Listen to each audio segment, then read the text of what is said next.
오늘 우리에게 주시는 하나님의 말씀은 출애굽기 6장 1절에서 13절 말씀입니다. 다 함께 일어나셔서 하나님의 말씀을 경청하겠습니다. 여호와께서 모세에게 이르시되 이제 내가 바로에게 하는 일을 내가 보리라. 강한 손으로 말미암아 바로가 그들을 내보내리라. 강한 손으로 말미암아 바로가 그들을 그의 땅에서 쫓아내리라. 하나님이 모세에게 말씀하여 이르시되 나는 여호와이니라. 내가 아브라함과 이삭과 야곱에게 전능의 하나님으로 나타났으나 나의 이름을 여호와로는 그들에게 알리지 아니하였고 가나안 땅 곧 그들이 거류하는 땅을 그들에게 주기로 그들과 언약하였더니 이제 애굽 사람이 종으로 삼은 이스라엘 자손의 신음소리를 내가 듣고 나의 언약을 기억하노라. 그러므로 이스라엘 자손에게 말하기를 나는 여호와라. 내가 애굽 사람의 무거운 짐 밑에서 너희를 빼내며 그들의 노역에서 너희를 건지며 편팔과 여러 큰 심판들로서 너희를 속량하여 너희를 내 백성으로 삼고 나는 너희의 하나님이 되리니 나는 애굽 사람의 무거운 짐 밑에서 너희를 빼낸 너희의 하나님 여호와인 줄 너희가 알지라. 내가 아브라함과 이삭과 야곱에게 주기로 맹세한 땅으로 너희를 인도하고 그 땅을 너희에게 주어 기업을 삼게 하리라. 나는 여호와라 하셨다 하라. 모세가 이와 같이 이스라엘 자손에게 전하나 그들이 마음의 상함과 가혹한 노역으로 말미암아 모세의 말을 듣지 아니하였더라. 여호와께서 모세에게 말씀하여 이르시되 들어가서 애굽 왕 바로에게 말하여 이스라엘 자손을 그 땅에서 내보내게 하라. 모세가 여호와 앞에 아뢰어 이르되 이스라엘 자손도 내 말을 듣지 아니하였거든 바로가 어찌 들으리이까. 나는 입이 둔한 자니이다. 여호와께서 모세와 아론에게 말씀하사 그들로 이스라엘 자손과 애굽 왕 바로에게 명령을 전하고 이스라엘 자손을 애굽 땅에서 인도하여 내게 하시리라. 이것은 하나님의 말씀입니다. 아멘. 귀한 찬양 감사합니다. 제가 이 공연 중간에 끝난 줄 알고 박수 치는 그런 트라우마가 있어서 언제쯤 나와야 이게 제때 나오는 건지에 대한 망설임이 상당히 많습니다. 여러분 그냥 앉아서 들으면 모른 척은 모르지만 전 나오면 동선이 다 여러분 보시잖아요. 저 목사가 저 찬양을 아는구나 모르는구나, 감을 잡는구나 못 잡는구나 생각을 하는데 상당히 갈등 구조에 있다는 것 여러분 이해하시기를 부탁드리고, 제가 혹시 일찍 나오더라도 원망하지 마시고 잘 보시기를 부탁드립니다. 귀한 찬양 감사를 드립니다. 어떤 분이 인생이라는 것은 잃어감과 얻어감의 연속의 과정이라고 그렇게 설명을 많이 합니다. 그러고 보면 우리 인생은 얻어가는 것이 많고 또 잃어가는 것도 한편 점점 많아지게 되죠. 근데 잃어버린 것에 대해서 마음이 너무 아프고 깊게 마음에 지워지지 않고 기억에 남아서 그것 때문에 어려워하는 것을 우리는 상실감이라고 얘기합니다. 이 상실감이 깊어질 때 좌절감도 찾아오고, 좌절감이 찾아오게 되면 우리 마음에 어떤 변화들이 일어나는가 하면 첫째는 삶의 목표라는 것이 없어집니다. 내가 이 목표를 위해서 살았는데 그 목표를 위해서 살았던 삶이 상실해버려 잃어버린 겁니다. 목표를 잃어버린 겁니다. 어떻게 살아야 될지를 알지 못합니다. 뿐만 아닙니다. 삶의 기준도 없어집니다. 이렇게 살면 잘 산다고 생각했는데 그 기준도 없어지게 됩니다. 무엇을 내가 붙들고 살아야 될지 의지해야 될지 잘 알지 못합니다. 뿐만 아닙니다. 삶의 의미를 많이 상실합니다. 내가 이렇게 열심히 살아봐야 무슨 의미가 있는가, 잘 살아봐야 무슨 의미가 있는가, 다 잃어버릴 걸, 이런 마음 때문에 무엇을 해야 될지 알지 못합니다. 그것이 오늘 본문에서 보는 모세의 마음입니다. 하나님 말씀대로 순종을 했습니다. 이적도 기적도 보여주셨습니다. 자기가 여러 번 거절했습니다. 자기는 자신 없어서 못 간다고, 능력이 안 된다고 했지만 하나님이 설득하셔서 모세를 보내셨습니다. 근데 결과가 좋아야 되는데 그가 찾아가서 바로에게 얘기했더니 단칼에 무시를 당합니다. 모세와 아론이라는 존재 자체를 인정하지 않습니다. 그리고 하나님의 이름이 무시를 당합니다. 뿐만 아닙니다. 자기를 환영해주고 맞이해 줄 알았던 히브리 백성들이 오히려 이 일 때문에 모세와 아론을 원망하는 일들을 겪으면서 모세는 낙심하고 실망하고 깊은 상실감과 좌절감에 빠져 있는 것을 보게 됩니다. 모세의 마음만 그렇겠습니까? 우리 인생 살아가는 것이 그런 마음 아니겠습니까? 여러분 속에 귀중한 것을 잃어버린 사람들, 그것이 회복이 되지 않아서 마음속에 상처와 아픔이 되어서 어려움 중에 슬픔 중에 눈물을 흘린 사람도 있을 것이고, 때로는 삶의 목표도 잃어버린 사람도 있을 것이고, 이제는 어떻게 살아야 되나, 무엇을 의지하고 살아야 되는가, 무엇을 붙들고 살아야 되는지 잃어버릴 수도 있고, 이렇게 산다는 것이 어떤 의미가 있는가, 그런 마음으로 좌절하고 실망한 사람은 없습니까? 오늘 이 본문은 하나님께서 이 모세를 회복시켜 주셔서 다시 모세로 하여금 일어나게 만드는 하나님의 사랑을 볼 수가 있습니다. 변하지 않는 그 하나님의 사랑은 오늘 우리 가운데 상실감과 좌절감 때문에 삶의 목표를 잃어버리고 삶의 의미도 잃어버리고 삶의 기준도 잃어버리는 우리들 마음속에 회복시키시는 하나님의 은혜가 이 말씀을 듣는 가운데 모세를 회복시키는 하나님의 능력이 여러분과 저의 마음도 회복시키는 놀라운 은혜가 있기를 주님의 이름으로 축복합니다. 자, 하나님은 어떻게 이 모세를 회복시켰습니까? 제일 먼저 하나님이 하신 것은 하나님과의 관계를 먼저 회복시키십니다. 출애굽기 5장 22절부터 23절 보니까 모세가 여호와께로 돌아와서 아뢰되 주여 어찌하여 이 백성이 학대를 당하게 하셨나이까? 어찌하여 나를 보내셨나이까? 내가 바로에게 들어가서 주의 이름으로 말한 후로부터 그가 이 백성을 더 학대하며 주께서도 주의 백성을 구원하지 아니하시나이다. 모세가 하나님께 불평을 합니다. 근데 이어서 6장 2절에 하나님께서 이렇게 말씀합니다. 하나님이 모세에게 말씀하여 이르시되 나는 여호와이니라. 그렇게 말씀하시는데 이 말은 뭐냐면 하나님은 모세에게 여호와 하나님은 언약을 반드시 지키는 전능자라는 사실을 모세에게 일깨워줍니다. 이후로 이 본문에서 여호와라는 단어가 6장 한 장에서만 11번이나 계속해서 언급되고 있습니다. 우리가 상실과 좌절감으로 우리 마음이 가득 찰 때에 가장 중요한 것이 모세처럼 하나님께로 돌아가는 것입니다. 그리고 하나님 하시는 말씀을 듣는 것입니다. 하나님이 어떤 분이라는 것을 아는 것이 회복의 가장 중요한 우선순위라는 겁니다. 왜냐하면 우리 마음이 상할 때에 하나님과의 관계가 가장 먼저 상하기 쉽습니다. 이때는 하나님과 우리 사이에 사단의 이간질이 가장 집요합니다. 사단은 회복과 치유와 공급의 근원자이신 하나님에게서 우리를 분리시키려고 합니다. 그래서 자신이 실패하고 좌절한 것에 생각과 마음이 고정되어 버려서 다른 것을 볼 수 없게 만듭니다. 이럴 때 중요한 것은 내 시선을 빨리 내 문제에서 옮겨서 하나님께로 옮기는 것이 중요합니다. 저는 하나님께 불평과 좌절도 괜찮다고 생각합니다. 오늘 모세는 하나님께 돌아와서 여호와께 돌아왔다 그랬죠. 돌아와서 하나님께 불평과 원망을 하고 있습니다. 하나님 시킨 대로 했는데 왜 이 모양 이 꼴이 되었습니까? 사실 말하면 그 뜻입니다. 그러나 하나님께 불평과 불만을 한다는 것은 하나님의 절대 주권을 인정한다는 것입니다.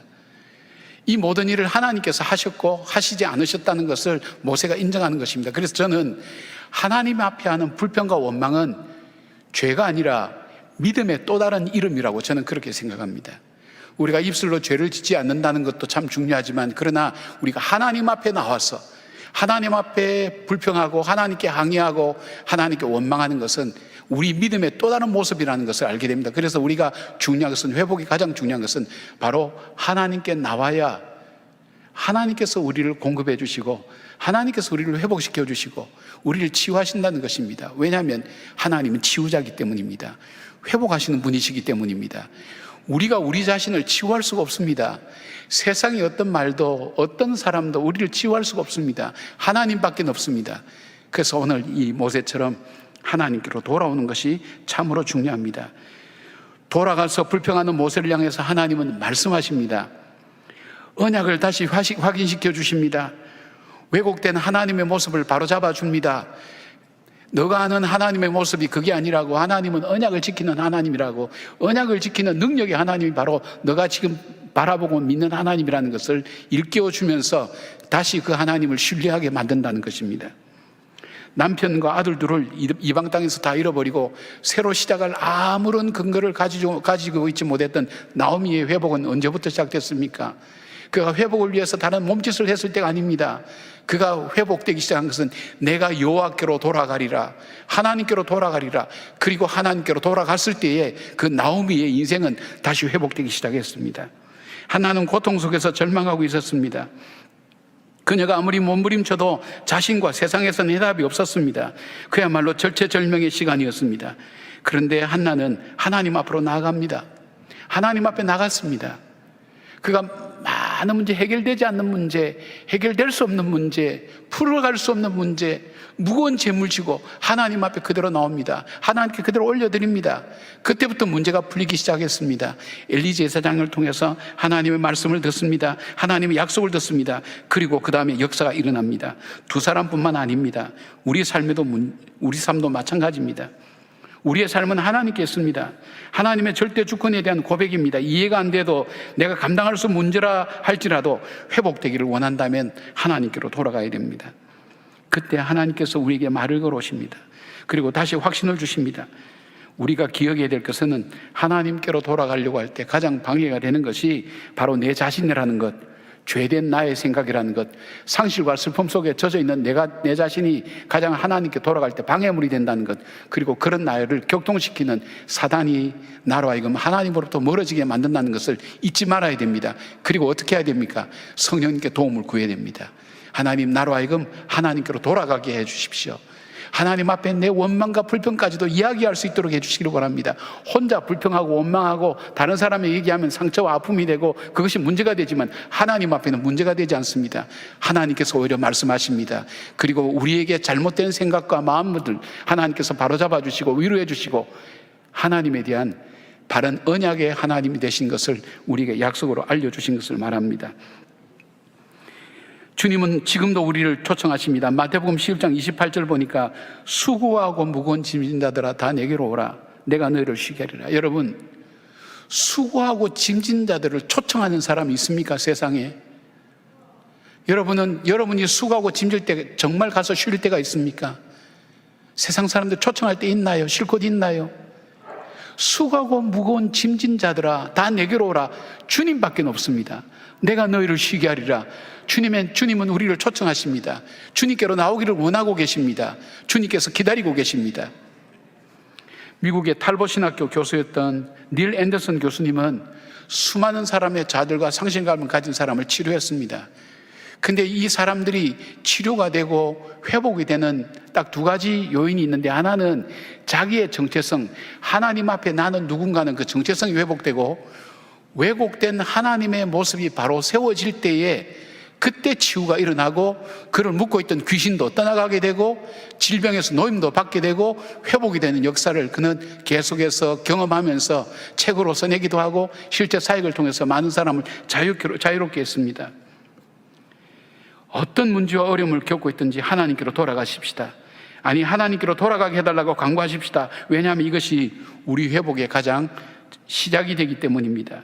그리고 그 하나님 말씀을 진지하게 듣기를 바랍니다. 내 마음속에 일어나는 이야기들, 지난날 그 아픈 상처와 함께 그 기억의 다발들이 올라오는 이야기를 들을 필요가 없습니다. 다른 사람의 이야기를 들을 필요가 없습니다. 그때는 내가 그 모든 것을 끊고 하나님께만 집중해서 하나님 말씀을 들으셔야 됩니다. 그래야 회복됩니다. 하나님 말씀 앞에 내가 귀를 기울여야 됩니다. 내 마음을 열어야 됩니다. 내 귀를 열어야 됩니다.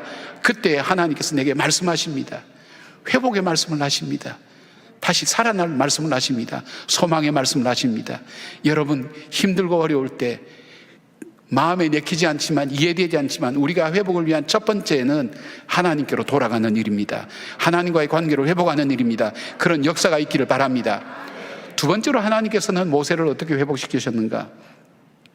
모세의 비전을 회복시켜 주셨습니다. 모세는 하나님 말씀대로 순종했지만 그 뜻대로 되지 않았습니다. 그 뜻대로 되지 않았다는 얘기는 모세를 통해서 이스라엘 백성들을 구원하고 그리고 그 백성들을 출애굽시켜서 하나님의 약속의 땅 가나안 땅으로 인도하는 모든 소망이 깨진 것을 말합니다. 이제는 하나님께서 내게 준 이 소망이 끝났구나, 내가 할 일은 없구나, 그런 마음이 모세의 마음속에 찾아오게 됩니다. 나에게 더 이상 미래는 없어, 그런 생각을 하게 됩니다. 그때 하나님께서 비전을 다시 선포하십니다. 말씀해 줍니다. 출애굽기 6장 6절부터 8까지 하나님은 길게 이렇게 말씀합니다. 그러므로 이스라엘 자손에게 말하기를, 나는 여호와라. 내가 애굽 사람의 무거운 짐 밑에서 너희를 빼내며 그들의 노역에서 너희를 건지며 편팔과 여러 큰 심판들로서 너희를 속량하여 너희를 내 백성으로 삼고 나는 너희의 하나님이 되리라. 나는 애굽 사람의 무거운 짐 밑에서 너희를 빼낸 너희의 하나님 여호와인 줄 너희가 알리라. 내가 아브라함과 이삭과 야곱에게 주기로 맹세한 땅으로 너희를 인도하고 그 땅을 너희에게 주어 기업을 삼게 하리라. 나는 여호와라 하셨다 하라. 여러분, 우리말 성경에는 잘 드러나지 않지만 영어 성경에 보면 I will, 강한 의지를 나타내는 이런 표현이 7번이나 나옵니다. 하나님께서 안식을 주시겠다는 약속입니다. 구원의 약속입니다. 자신의 백성 삼겠다는 약속입니다. 애굽 사람의 무거운 짐에서 자유하게 하시겠다는 약속입니다.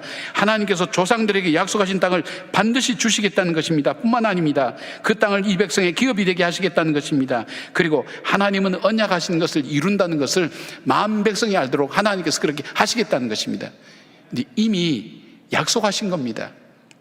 그것을 다시 일깨워 주시는 겁니다. 여러분, 우리가 은혜를 받았다는 게 뭡니까? 내가 이미 예전에 알고 있었던 것, 그러나 그 문제에 가려져서 깨닫지 못하고 알지 못하고 생각하지 못하는 것을 일깨워 주는 겁니다. 그렇지, 하나님 이런 분이셨지, 하나님 내 삶을 이렇게 인도해 주셨지, 이보다 더 절망적인 상황에서 내 삶을 붙들어 주셨지, 그것을 기억해내는 겁니다. 하나님께서 그 약속의 말씀을 다시 일으켜 세워주시면서 하나님은 언약하신 것을 이루시는, 성취하시는 그 하나님은 약속하신 대로 그 비전과 꿈을 이룰 것을 모세에게 다시 알려주시는 것입니다. 하나님께서 왜 모세에게 하나님 계획을 다시 자세히 알리십니까? 바로 모세에게 잃어버린 비전을 회복시키는 겁니다. 사람은 비전이 회복될 때 소망이 생깁니다. 삶의 목표가 생깁니다. 삶의 의미를 찾게 됩니다. 또한 무슨 일을 해야 될지 동기가 일어나게 됩니다. 의욕을 갖게 됩니다. 그러나 그 비전은 우리 것이 아닙니다. 내가 내 속에서 일으키는 비전은 야망입니다. 비전은 하나님이 주시는 것입니다. 비전을 통해서 우리로 하여금 하나님의 계획을 이루는 사람으로 세워나가는 것입니다. 하나님의 계획은 바로 우리의 소망이요, 우리의 생명인 것입니다. 다윗이 사울에게 쫓겨서 도망갈 때에 어디에 갈 데가 없어 숨을 데가 없어서 동굴에 가서 숨었습니다. 그런데 기가 막힌 일들이 일어납니다. 사무엘상 22장 1절부터 2절 보니까, 그러므로 다윗이 그것을 떠나 아둘람 굴로 도망하며 그의 형제와 아버지와 온 집이 듣고 그리로 내려가서 그에게 이르렀고, 환난당한 모든 자와 빚진 모든 자와 마음이 원통한 자가 다 그에게로 모였고, 그는 그들의 우두머리가 되었는데 그와 함께 한 자가 400명 가량이었더라. 인생살이가 얼마나 어려웠으면 언제 잡혀서 죽을지 모르는 다윗을 따라서 그가 숨어있는 동굴로 찾아갈 만큼 비참한 인생들이 모인 겁니다. 환난당한 자, 빚진 자, 억울한 사람들이 다 모인 겁니다. 400명이 그대로 모였습니다. 동굴까지 따라갔습니다. 세상이 이들을 버렸습니다. 아닙니다. 이들이 세상을 도로 버린 것입니다. 근데 이들이 시편 57편에 보면 다윗과 함께 이들의 노래가 바뀌어집니다. 7절에서 8절, 하나님이여 내 마음이 확정되었고 내 마음이 확정되었사오니 내가 노래하고 내가 찬송하리이다. 내 영광아 깰지어다. 비파야 수금아 깰지어다. 내가 새벽을 깨우리로다. 주여 내가 만민 중에서 주께 감사하오니 문나라 중에서 주를 찬송하리이다.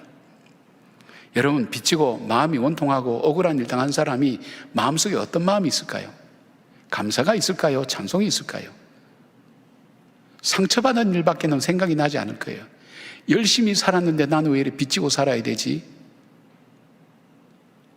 나는 힘이 없으니까 내가 억울한 일을 당해도 원통한 일을 당할 수밖에 없구나. 원통하다는 것, 마음이 너무 속이 상한다는 겁니다. 억울하다는 겁니다. 힘이 없어서 억울하다는 겁니다. 내가 발버둥 쳐봐도 나는 소용없는 그 인생의 막장에 살고 있었던 사람, 그 모습 아닙니까? 이 막장 인생에 사는 사람들이 하는 말이 뭘까요? 그들은 아픔의 얘기입니다. 슬픔의 얘기입니다. 실패의 얘기입니다. 좌절의 얘기입니다. 그리고 이렇게 얘기할 수 있을까요? 이 세상 다 불질러 버려서 다 없어져 버려라. 그렇게 생각할 수도 있을 겁니다. 우리가 동해안에 지금 불났던 것도 그런 사람 아닙니까? 열받아서 그냥 불을 질렀다는 거 아닙니까? 사람들이 자기를 몰라줬기 때문에, 안 알아줬기 때문에. 그것이 사람의 마음입니다. 그 사람들 입에서 어떻게 찬송이 나올 수 있을까요? 그 사람들 속에서 어떻게 이런 노래가 나올 수 있을까요? 그것도 동물 속에서. 상황이 바뀐 것 아닙니다. 내 영혼이, 내 마음이 확정되고 확정되었사오니 내가 새벽을 깨우겠다. 어둠 속에 갇혀서 자기 자신도 헤어나오지 못한 사람이 무슨 새벽을 깨웁니까? 내가 여호와를 찬송하겠다, 찬양하겠다, 여호와께 감사하겠다, 이 말이 어디서 나옵니까? 나올 수가 없습니다. 어떻게 이렇게 이 고백이 나올 수 있었을까요? 그것은 하나님께서 행하신 일을 깨달았을 때입니다. 아, 하나님께서 행하시는구나. 우리가 비록 동굴 속에 있고 억울하고 원통하고 비친 어떤 심정을 가지고 살아가고 있지만 하나님께서는 우리를 이대로 두지 않고 하나님께서 행하시고 하나님 언약하신 것을 이루어 가실 거라는 그 믿음과 확신이 믿어질 때에 그들 입술 속에는 그들의 마음의 원망이 바뀌어서 찬양으로 바뀌고 하나님에 대한 감사로 바뀌고 그리고 그들의 언어가 바뀌어집니다. 대화의 주제가 바뀌어집니다. 소망이 됩니다. 기쁨이 됩니다. 그런 비전과 꿈을 가진 그들에게 주님은 바로 이 다윗을 통해서 다윗의 왕조를 세우게 됩니다. 그뿐만 아닙니다. 압살롬에서 쫓겨갈 때도 마지막 끝까지 따라갔던 사람들이 이 400명입니다. 이 400명을 통해서 무너진 나라를 다시 세우게 하셨고 다시 세워진 다윗의 왕조를 통해서 메시아가 오게 하셨습니다. 어떤 사람을 통해서요? 비전을 가진 사람에게. 하나님의 비전을 가진 사람을 주님은 사용하십니다. 하나님의 비전을 가진 사람은 노래하게 합니다. 찬양하게 합니다. 하나님의 비전은 내 길이 아닙니다. 내 길을 걸어왔더니 내가 내 인생 잘 살려고 걸어왔더니 결국 그 삶의 마지막에는 빚진 것밖에 없습니다. 온통한 것밖에 없습니다. 억울한 일밖에 남아있지 않습니다. 내 길이 끊겨졌습니다. 어디로 가야 될지 모릅니다. 이제 나는 내 인생의 앞길은 없습니다. 그렇게 얘기할 수 있습니다. 그러나 내가 하나님 앞에 하나님이 행하실 일을 봤더니 내 끊어진 그 길에서 하나님께서 일을 하시겠다는 거예요.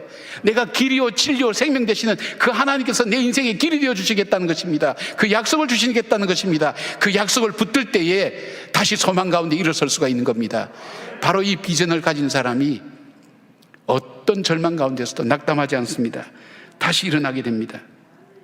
사랑하는 여러분, 여러분들은 무엇 때문에 낙심하고 계시나요? 나는 희망 없습니다 라고 하는 탄식밖에는 없습니까? 그러나 여러분, 하나님께는 미래가 있습니다.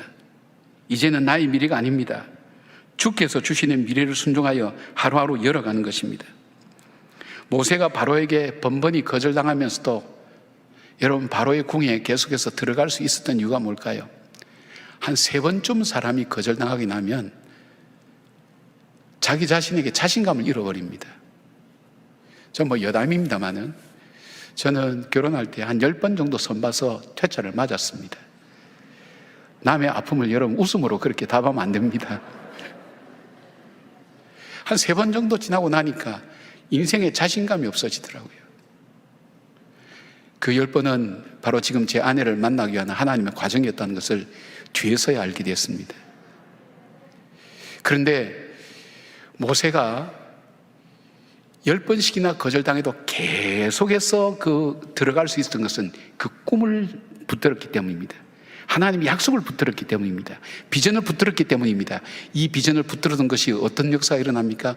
모세가 광야 생활을 이끌어가면서도 한 번도 좌절하거나 절망하지 않습니다. 하나님의 약속을 한 번도 잊어버리지 않습니다. 왜일까요? 지금 여기서 그가 강하게 붙들었기 때문입니다. 사랑하는 여러분, 하나님의 거룩한 약속을 믿으시기를 바랍니다. 아둘람 동굴 속에서도 노래 부르게 하시는 그 하나님이 오늘 형편과 사정이 바뀌지 않는 내 현실 속에서 내 마음 속에 슬픔과 아픔 속에 있다 할지라도 나로 하여금 노래하게 하시는 그 하나님, 찬양하게 하신 하나님, 감사하게 하신 하나님, 그 하나님이 행하실 일을 바라보면서 다시 여러분 속에 하나님의 소망과 기쁨과 그리고 회복의 언어들이 회복되고 찬양이 회복되고 감사가 회복되는 여러분의 삶이 되기를 주의 이름으로 축원합니다. 3번째로 하나님께서는 모세에게 어떻게 회복시켰습니까? 그의 소명을 회복시켜 주셨습니다. 모세는 하나님 말씀에 순종하여서 이스라엘 백성에게 전했습니다. 바로에게 전했습니다. 그러나 돌아오는 것은 조롱과 불신과 불가능이라는 건 현실이었습니다. 9절에 보니까 모세가 이와 같이 이스라엘 자손에게 전하나 그들의 마음의 상함과 가혹한 노역으로 말미암아 모세의 말을 듣지 아니하였더라. 이럴 때 어떤 마음을 느낍니까? 나는 여기까지인 것 같아 라고 결론을 내리든지 아니면 내 힘으로는 이제 더 이상 할 수 있는 것은 아무것도 없다는 좌절과 포기입니다. 그래서 모세는 그가 하나님의 부르심을 처음 거절했을 때 했던 말을 하나님께 다시 하고 있습니다. 12절 보니까 모세가 여호와 앞에 아뢰되 이르되 이스라엘 자손도 내 말을 듣지 아니하였거든 바로가 어찌 들으리까? 나는 입이 둔한 자니이다. 무슨 말입니까? 내가 안 간다고 하지 않았습니까? 내 힘으로는 안 된다고 내가 몇 번, 5번인가 6번인가 내가 말씀드리지 않았습니까? 나는 적격자가 아니라고 말씀드리지 않았습니까? 그런데 왜 나를 보냈습니까? 지금 이 얘기입니다. 그런데 그 말씀에 이어서 13절에 하나님께서 이 말씀하십니다. 여호와께서 모세와 아론에게 말씀하사 그들로 이스라엘 자손과 애굽왕 바로에게 명령을 전하고 이스라엘 자손을 애굽 땅에서 인도하여 내게 하시리라. 무슨 말씀이죠? 이 일은 내가 너에게 명령한 것이고 너가 하도록 그렇게 내가 명령한 것이야. 이건 너가 해야 될 일이야. 너가 그렇게 살아야 될 삶이야. 너에게 한 말이야. 하나님께서 다시 모세에게 그 소명을 다시 회복시켜 주신 거예요. 이게 너가 해야 될 일이야. 실패하든 좌절되든 절망되든 너가 해야 될 일이야. 내가 너한테 명령했어. 너에게 맡겨준 일이야. 바로 그런 뜻입니다. 26절 27절에 이렇게 말씀합니다. 이스라엘 자손을 그들의 군대대로 애굽 땅에 인도하라 하신 여호와의 명령을 받은 자는 이 아론과 모세요. 애굽 왕 바로에게 이스라엘 자손을 애굽에서 내보내라 말한 사람도 이 모세와 아론이었더라. 하나님은 바로 이스라엘 백성을 구원하는 일을 모세와 아론에게 맡겼다는 소명을 회복시켜 주셨습니다. 여러분, 요셉을 한번 생각해 보시죠. 요셉은 채색 옷을 입고 아버지의 사랑을 받으면서 귀하게 자랐습니다. 그런데 형에게 팔려서 언어와 문화도 다른 애굽의 노예로 팔려져 갔습니다. 자, 노예가 가서 하는 일이 뭐 대단한 일이 있을까요? 보람 있는 일이 있을까요? 우리가 요즘 말로 말하면 화장실 청소나 아주 허드렛 일을 하는 그런 일만 하지 않았을까요? 그 일이 내 일이라고 생각하고 하는 사람이 있을까요? 해야 되니까 하고 마지못해서 하니까 하는 거지. 근데 여러분, 주인은요, 저 사람이 일을 할 때 정말 자기 일처럼 하는 건지 마지못해 하는 건지 보이더라니까요. 다 보입니다, 여러분. 여러분 중에도 회사를 운영하시고 가게를 운영하시는 분은 직원들이 저거 자기 일처럼 하는 건지 정말 할 수 없이 하는 건지 표시가 납니다. 나타납니다. 그런데 이 주인이 요셉을 가만히 보니까 정말 허드렛 일, 보잘것없는 없는 일을 하는데도 정성껏 하는 겁니다. 주의 깊게 살펴봅니다. 보니까 저는 제 본성으로는 저렇게 할 리가 없어. 보니까 하나님 믿고 있는 거예요. 저는 하나님 앞에 살아가는 거예요. 하나님 앞에 정직하게 살아가는 거예요. 하나님을 믿으며 하나님 의식하며 살아가는 거예요. 이 바로의 신하가 눈이 밝아져 가지고 요셉 뒤에 하나님이 이렇게 서서 밝은 태양으로 비치면서 요셉을 따라다니는 걸 봤습니까? 아닙니다. 요셉이 하나님 앞에 사랑하는 모습을 보면서 그가 하나님이 함께 계신 것도 보았습니다. 하나님께서 형통하게 길을 열어가는 것도 보셨습니다.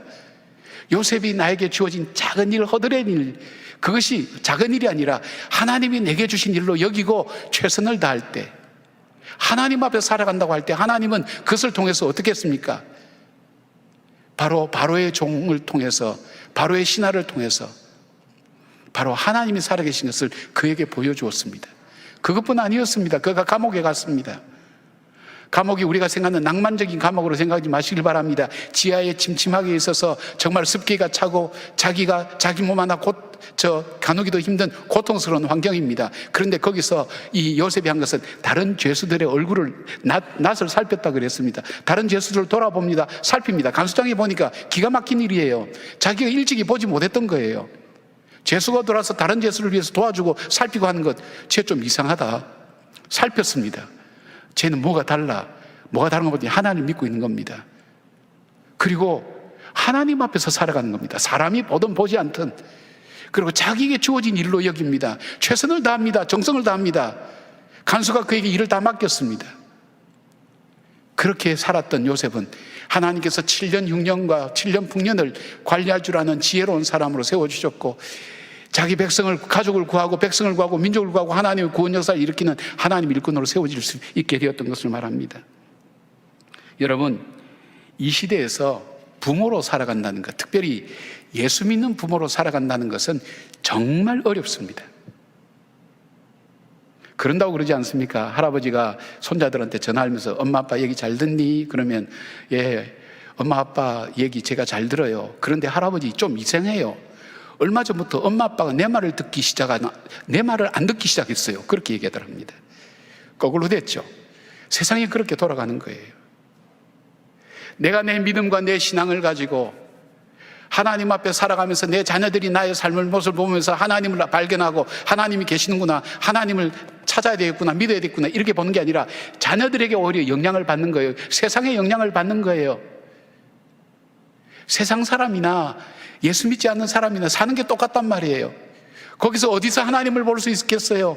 어디서 하나님, 저 사람 하나님 앞에 사는 사람이라고 이야기할 수 있겠어요? 사랑하는 여러분, 우리가 예수 믿는 사람으로 이 시대 속에 살아간다는 건 정말 어렵습니다. 쉽지 않습니다. 그러나 우리가 하나님 앞에서 살아간다는 그 믿음 가지고 살아갈 때 세상 사람들은 우리의 삶을 통해서 뭐를 봅니까? 하나님을 바라보게 되는 것입니다. 우리가 해야 될 일, 허드렛 일, 그 일도 우리에게는 하나님께서 내게 주신 소중한 일로 여기고 감당할 때 하나님께서 책임지시는 것입니다. 종교개혁에서 역사적으로 문화적으로 가장 큰 영향을 준 것이 있습니다. 그것은 만인 제사장설과 직업 소명설입니다. 여기에 그런 얘기가 나옵니다. 비록 하녀가 젖소에 젖을 짜는 것이라 할지라도 이거는 그 당시에 가장 천한 일이라고 볼 수 있습니다. 이것이라 할지라도 나에게 하나님께서 맡기신 일로 여길 때에는 그것이 성직이 된다고 했습니다. 제가 지금 이 자리에 서서 말씀을 전하고 목회자로서 성직자로서 산다고 얘기합니다. 그러나 제 마음 중심이 제 야망을 위해서, 제 유익을 위해서 그렇게 살아간다면 성직의 자리에 있다 할지라도 성직이라고 그렇게 얘기할 수가 없습니다. 그러나 여러분이 직장에 일을 하든지 집에서 빨래를 하든지 밥을 하든지, 그러나 하나님께서 내게 이 가족을 나에게 맡겨주셨다, 나에게 일을 맡겨주셨다, 그런 마음으로 하나님께서 내게 주신 일이라는 그 믿음과 마음을 가지고 할 때 그것은 성직이 된다는 것입니다. 이것이 바로 문화를 바꾸고 역사를 바꾸고 세계의 흐름을 바꾸는 놀라운 하나님 가치관으로 자리 잡게 된 것입니다. 사랑하는 여러분, 하나님께서 우리가 불평하고 어려워하는 그 일들 앞에 내가 너에게 맡긴 일이야, 그래서 내가 너에게 맡긴 일이야, 그런 믿음의 마음을 가지고 그것을 받아들이고 그것을 나의 소명으로 여기고 시작할 때 하나님은 그 일로 그치지 않고 그를 통해서 더 큰 역사를 열어가시는 것을 보게 됩니다. 유튜브 채널 위라클이라는 것을 운영하는 박위라는 청년이 있습니다. 35만 명의 구독자를 보유하고 있는데, 그는 27살 대학교 다닐 때에 당시 외국계 기업 인턴으로 들어갔는데 그 회사에서 정식 사원 제안을 받았습니다. 내 인생이 잘 풀려지는구나 생각하고 친구들과 함께 파티를 하게 됐습니다. 근데 그가 눈을 떴을 때는 병원 중환자실이었습니다. 술을 먹고 건물에 이 건물과 저 건물 사이에 떨어져서 목뼈가 부러지고 척추신경이 완전히 끊어져서 전신마비가 된 것밖에는 자기는 발견할 수 없었습니다. 그가 의식이 돌아왔을 때는 자기가 스스로 할 수 있다는 것은 이제 아무것도 없다는 것, 27의 나이에 내가 할 수 있는 것은 아무것도 없다는 것, 좌절과 절망이 그의 마음속에 자리를 잡게 되었습니다. 완전히 가득 차게 됐습니다. 하나님을 원망하며 깊은 상실감으로 젖어 있을 때에 억지로 따라간 청년부 수련회에서 중보기도라는 것을 처음으로 경험하게 됐습니다. 자기는 기도 필요 없다고, 기도 안 받아도 된다고. 그런데 자기의 형제 자매들이 와서 자기를 위해서 기도하는데 정말 자기 일처럼 울면서 간절하게 기도하는 것을 보면서 마음에 뭔가 모르는 감동이 밀려오는 겁니다. 이 사람들이 내 마음을 정말 내 자신처럼 그렇게 기도하는구나. 거기서 하나님을 다시 발견하게 됩니다. 그리고 이 공동체의 사랑이라는 것이 얼만큼 귀한 것인가. 그리고 자기가 용기를 얻게 됩니다. 힘을 얻게 됩니다. 이 사랑을 나도 나누고 싶구나. 그러면서 그에게 떠오르는 것은 그가 병원에 있을 때에 갑작스러운 사고로 여러 가지 장애를 얻으면서 좌절하고 절망한 사람들 얼굴이 떠올라집니다. 이 사람들에게 뭔가 나는 이 메시지를 전해야 되겠다 생각합니다. 그때부터 피나는 재활훈련을 합니다. 그가 2kg 정도 되는 아령을 조금 들 수 있는 그 힘이 생겼을 때 휠체어에 옮겨 탑니다. 그리고 시간과 공간의 장애를 받지 않고 어디든지 무엇인지 할 수 있는 유튜브 채널을 열게 됩니다. 그게 위라클이라고 하는 박위라고 하는 자기 이름도 있겠지만 우리라고 하는 미라클, 모두가 기적을 일으키는, 그런데 이 유튜브 채널의 목적은 그겁니다. 희망을 전하는 것. 나처럼 절망하고 좌절한 사람에게 소망이 있다는 것, 이 공동체가 있다는 것, 하나님께서 이 일을 나에게 맡기셨다는 그 확신을 가지고 그는 열심히 살아가고 있습니다. 전신장애가, 전신마비가 내 인생의 끝이라고 생각하지 않고 오히려 그것을 통해서 좌절과 절망 속에 있는 사람에게 수많은 희망을 주는 삶을 살고 있습니다. 사랑하는 여러분, 코로나 시대를 맞이해서 우리들 속에 나도 원치 않은 여러 가지 어려운 일들을 많이 만날 겁니다. 우리 중에 예배의 자리에 나오지만 좌절하고 절망한 사람도 있을 것입니다. 그러나 이 어려움마저도 하나님께서 나에게 주신 일이라는 것을 내가 믿음으로 받아들이고 하나님의 절대 주권을 인정하고 주님의 음성 앞에 귀를 기울일 때 주께서 우리를 통해 분명히 길을 열어가실 겁니다. 그 믿음을 다시 붙드시기 바랍니다. 우리를 향한 하나님의 말씀이 여기 있습니다. 에레미야 29장 11절, 여호와의 말씀이니라. 너희를 향한 나의 생각을 내가 아나니 평안이요 재앙이 아니니라. 너희에게 미래와 희망을 주는 것이니라. 저와 여러분을 향한 하나님의 말씀입니다. 아멘. 기도하겠습니다. 하나님,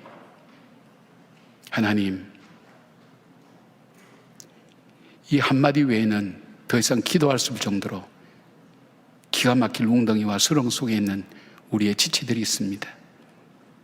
깊은 상실감과 좌절이 우리의 마음을 사로잡고 무감각하게 현실을 사랑하는 주의 자녀들도 있습니다.